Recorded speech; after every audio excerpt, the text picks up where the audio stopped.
Saudara-saudara yang dikasihi Tuhan kita Yesus Kristus, selamat malam, Shalom. Apa kabar hari ini? Dalam ibadah keluarga hari Rabu 2 Desember 2020, bacaan kita terambil dari kitab Injil Matius 9, ayat 9 sampai ke 13. Saudara-saudara yang dikasihi Tuhan, Allah dapat memanggil siapa saja dan dapat menggunakan siapa saja untuk mencapai tujuan.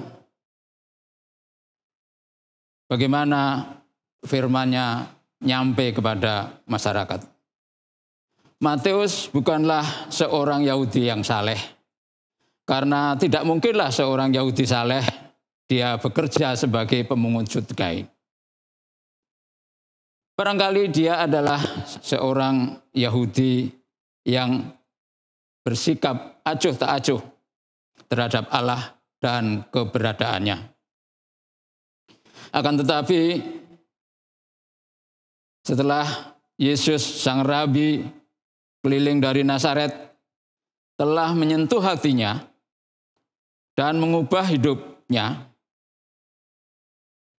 dalam perjumpaannya dengan Matius. Dia mengubah hidupnya itu mempengaruhi gereja sampai saat ini, yaitu melalui Injil yang dia tulis, yaitu Injil Matius yang kita baca. Mengesankan sekali bahwa ketika diajak Yesus, Matius serta-merta meninggalkan pekerjaannya tanpa ada komentar, tanpa ada berpikir panjang. Bahkan statusnya sebagai pemungut cukai dia tinggalkan. Dan yang lebih menarik lagi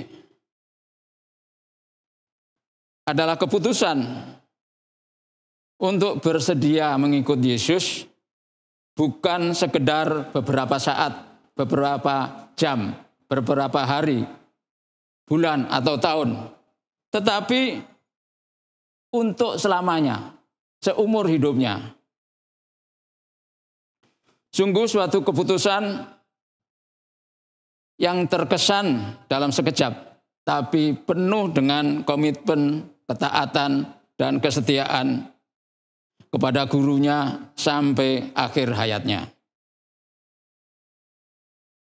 Bagi masyarakat Yahudi, Matius adalah pendosa besar. Tetapi mengapa Yesus mengundang untuk menjadi pengikutnya? Bagaimana mungkin seorang pemungut cukai yang besar dapat bertobat dengan tiba-tiba setelah mendengar ajakan dari Yesus? Peristiwa ini menunjukkan bahwa Yesus adalah Tuhan atas segalanya. Mukjizat penyembuhan bukan hanya penyembuhan secara fisik, jasmani, namun juga rohani. Pengampunan dosa yang ia berikan sungguh-sungguh berasal dari Allah karena memampukan Matius untuk meninggalkan pekerjaan yang mendatangkan penghasilan atau keuntungan yang menjanjikan. Karena keuntungan itu amat besar.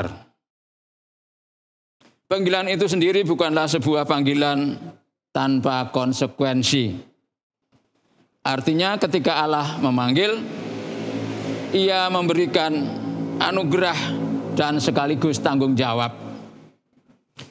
Mengikut Tuhan Yesus berarti meninggalkan seluruh kehidupan yang lama, termasuk pekerjaan yang menjanjikan penghasilan dan kemakmuran bahkan. Dan Matius melepaskan semuanya itu. Keputusan ini akan menjadi sebuah tekad tanpa kemungkinan untuk kembali atau mengundurkan diri. Ia mencatat peristiwa pemanggilannya dengan kata-kata, "Maka berdirilah Matius, lalu mengikut dia." Pada ayat 9b. Ia sudah memilih apa yang paling bernilai dalam hidupnya. Mengikut Yesus akan bertemu dengan segala konsekuensi yang tidak mengenakkan, yaitu harus memikul salib. Untuk mengikut Yesus akan bertemu dengan penolakan, dengan tantangan, bahkan ejekan, gangguan, mungkin dilecehkan karena lingkungannya yang tidak sepaham. Bahwa mengikut Yesus harus memiliki keberanian, kesiapan, dan mampu untuk menghadapi semua itu.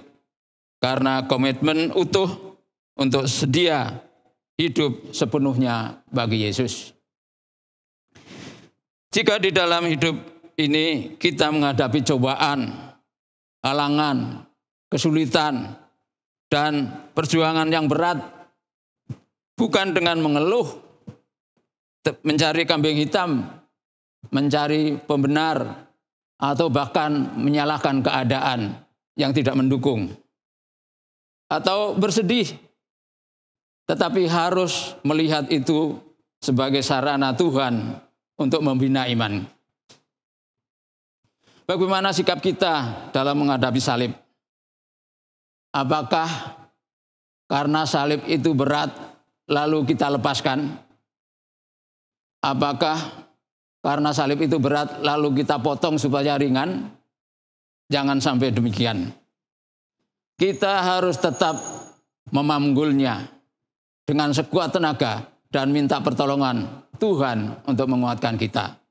Bahwa Tuhan tidak membiarkan kita berjuang sendirian.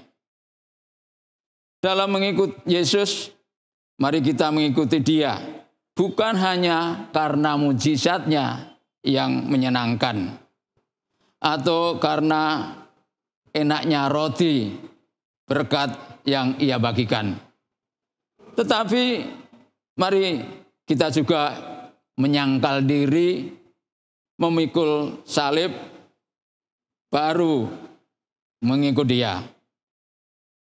Bagian utuh di dalam konsekuensi menjadi murid Yesus adalah kesulitan hidup sehari-hari sebagai bagian utuh dari pemuridan kita. Dan itu hanya dapat kita lihat dari kacamata iman. Itu berarti kita harus hidup menurut atau mengikut atau menyamakan sesuai dengan firman Tuhan. Patokannya adalah Tuhan Yesus. Seluruh hidup dicocokkan dengan firman Tuhan dalam setiap segi kehidupan. Oleh sebab itu, kita harus tekun belajar firman Tuhan sampai mengerti kehendak Tuhan dalam setiap segi kehidupan. Lalu mentaatinya, dan itu berarti hidup dalam kemuliaan Tuhan. Ikut Tuhan Yesus berarti ikut melakukan kehendak Allah dan berarti bersaksi dalam hidup kita sehari-hari dalam masyarakat. Memang menjadi murid Kristus adalah suatu perjuangan yang berat seumur hidup. Bahkan dalam Matius 10 ayat 16 sampai ke 20 memberikan gambaran realita yang luar biasa menegangkan. Lihat, aku mengutus kamu seperti domba ke tengah-tengah serigala. Sebab itu, hendaklah kamu cerdik seperti ular dan tulus seperti merpati. Inilah ladang misi dan ladang pelayanan kita. Yang Yesus gambarkan, Ia mengutus kita seperti domba di tengah-tengah serigala. Berada di dalam ladang misi seperti ini, kita membutuhkan hati yang tabah, yang berani, yang tidak gampang menyerah atau mengundurkan diri, dan tetap menjadi murid Kristus selama-lamanya. Saudara-saudara yang dikasihi Tuhan, di tengah ladang misi hidup kita, mari kita menyatakan suatu gaya hidup atau lifestyle hidup sebagai anak-anak Tuhan yang tidak berubah. Sekalipun mungkin karena lingkungan kita tidak menerima, sehingga makin tidak menyukai kekristenan. Tetapi kita percaya Tuhan akan pakai itu menjadi berkat yang luar biasa. Kiranya Tuhan menolong kita masing-masing di masa pandemi COVID-19 yang masih terus berlangsung dalam dunia ini. Bahwa Tuhan mengutus kita di tengah-tengah kehidupan menjadi murid-muridnya. Di tengah-tengah kesulitan, pergumulan, bahkan tantangan yang kita alami sebagai anak Tuhan, mari kita justru belajar mengalami berkat Tuhan.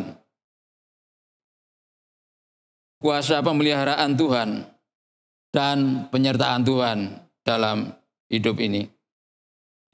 Berkatalah benar dengan tulus dan jujur.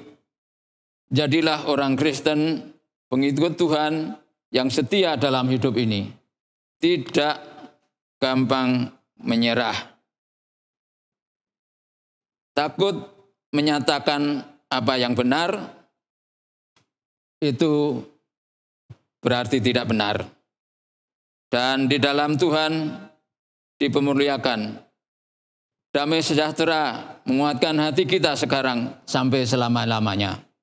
Semoga di akhir nanti Tuhan mendapatkan kita tetap setia sebagai murid-Nya. Amin.